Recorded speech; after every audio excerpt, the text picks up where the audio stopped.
Je vous propose ce mois-ci un voyage dans l'Antiquité tardive.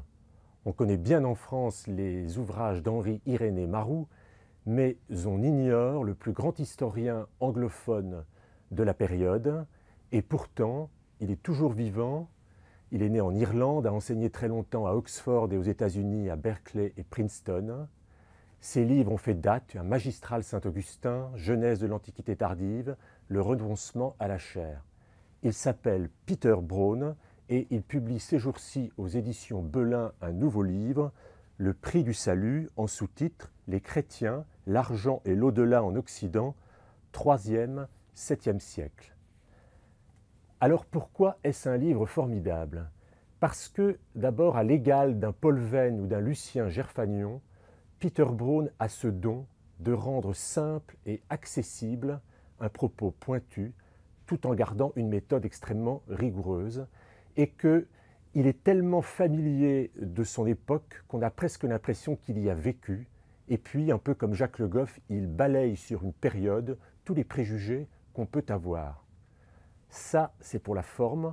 Pour le fond, ce qui est absolument passionnant dans son propos, c'est qu'il nous montre comment, alors que le christianisme de religion clandestine persécutée devient religion d'empire, les plus riches familles vont multiplier les constructions fastueuses d'églises, de sanctuaires, de chapelles funéraires, et qu'ainsi tous ces dons et cette générosité des plus grandes familles vont profondément influencer notre conception de l'au-delà et notre attente de la rédemption.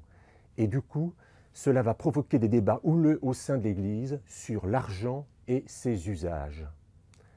Alors, comme Peter Brown maîtrise parfaitement tous ces auteurs, il convoque bien sûr pour nous éclairer Saint-Augustin, mais aussi Pélage, Grégoire de Tours ou encore Justin de Tolède ou Salvien de Marseille.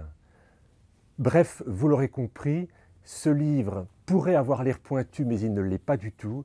Tentez de le découvrir et vous aurez une réponse magistrale à cette question. Comment les chrétiens en sont-ils venus à concevoir l'au-delà? Et vous verrez que c'est le grand livre d'un très grand historien.